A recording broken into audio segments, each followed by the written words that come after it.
somebody who would not advocate, and of course this is hindsight 20, I know, but most people that I am aware of, that I've spoken with, would definitely advocate the resistance to the Nazis. Oh, they should have done this, how they should have done it. And they've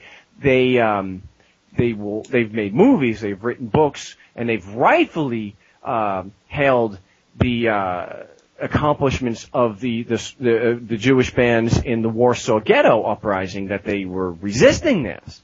Mm-hmm. I think what it comes down to, it's like you have such a serious propaganda problem because it's okay to resist tyrants in brown shirts or with the Mexican flag or the Canadian. It's okay, it's just for some reason it is not okay to resist the tyrants from your own neighborhood. Right. That's where the problem comes in.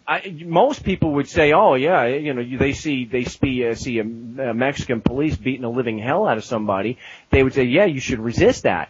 But if you've got an LAPD or an NYPD, then they're you can't do that. Why? Right. Yeah. Sit there and get beat up, and if you live through it, you can file a complaint with the people who beat you up, right, to say, please declare that you shouldn't have just beat me up. Right, in one of their courts. Right, in one of their courts, paid for by their thugs. And there's actually a thing in How to Be a Successful Tyrant about this, that people are allowed to recognize tyrants in other places, and even tyrants in this place as long as it's in a different time. Because it's okay to cheer for the slaves who ran away. Yes. Back in the time of slavery. But today, here and now, no, they have the right to control us. So if you disobey them, then you're nasty and bad. And the American Revolution, we cheer for that. It was a bunch of lawless terrorist criminals telling their government, we're going to disobey you. They're painted as heroes by the American people. But if someone did the exact same thing today, they're horrible, nasty terrorists, and everybody would cheer as they get publicly executed. Right. Because people have no objective reference because they don't think from principle. And these aren't complex principles.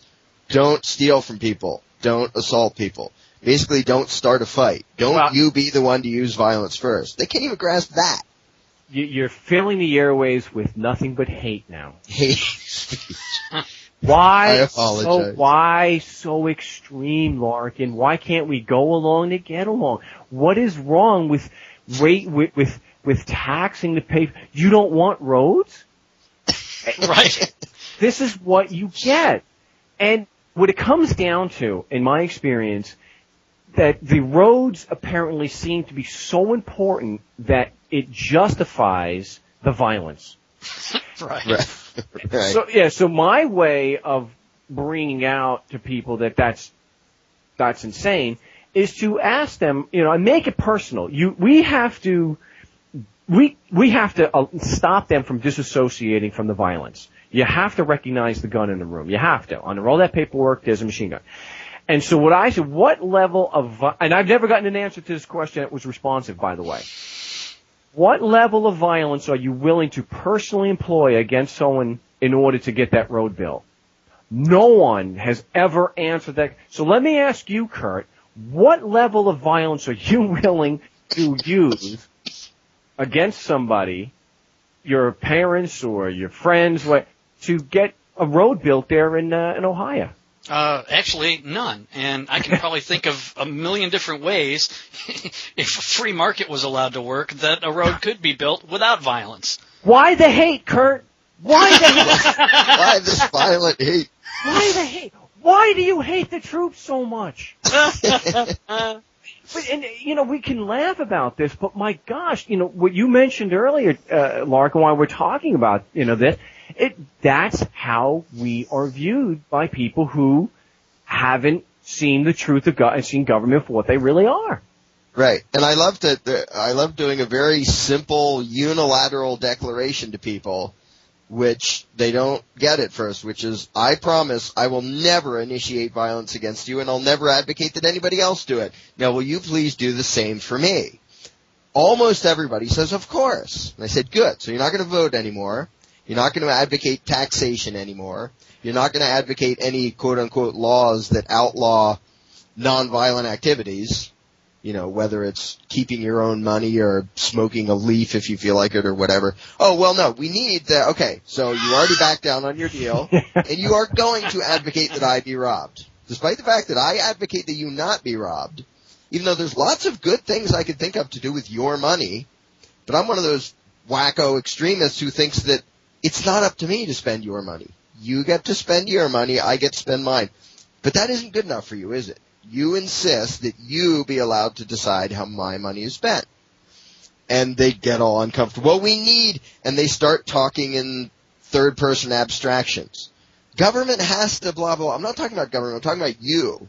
You advocate that I be robbed. And if you're a Republican, you advocate that I be robbed to build a big war machine. If you're a Democrat, you advocate that I be robbed to give to the poor. You know, I don't particularly care what you want to spend my money on.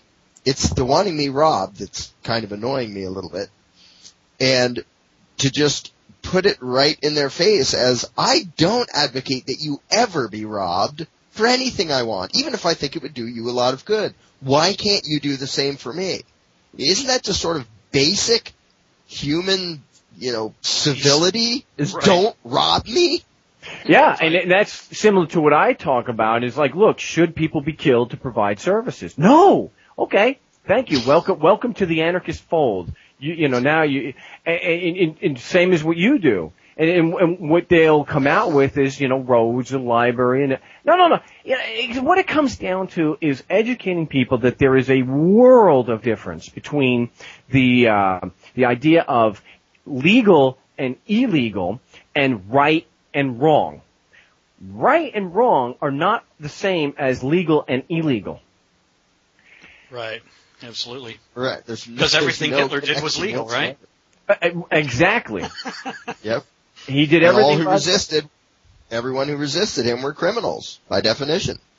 Yeah, you know, nasty criminals. Yeah. Now people will say, like with the White Rose Project, when Sophie Scholl and her friends were beheaded for doing nothing more than printing leaflets. They were told, and it wasn't as if the Germans said, well, you know, this is, you're lying.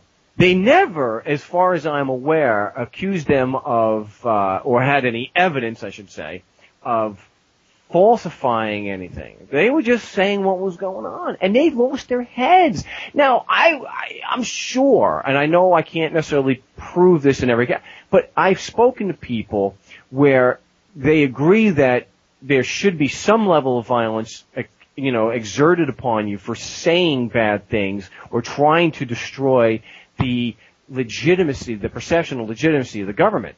They just don't think it should have been taken it should be taken as far as being beheaded. Just a finger or something, right. Not a whole head. They're very moderate. And my proof of this is when you're on a forum or you're engaging in conversation, when you're on the radio, when people call, and they come back and they say, look, if you don't like it, get the hell out of here. Go to Somalia. I'm asking you not to rob me. You're telling me I have to either sit still for this or move to Somalia? And Sorry. No, it's, you know, you have to laugh or you want to pulling your hair out. Like, wait. Look, this is a testament to how effective the propaganda machine really is and how people have been indoctrinated.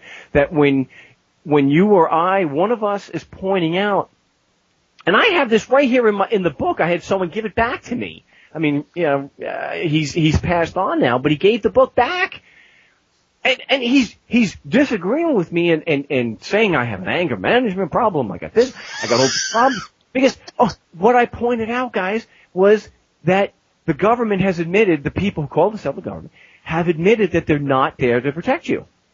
Right. And that's evil hate speech, right? Yeah, and you stop it. Wait a minute. We're pointing out that, and I've been vilified for this, all you do is point out taxation is compulsory. That's all you have to do, and you're an extremist. What makes you say that? Oh, I don't know. Because if I then mention, well, I don't pay taxes, no one's responsible for paying taxes, well, you'll go to jail. Well, aren't you showing that it's compulsory right now?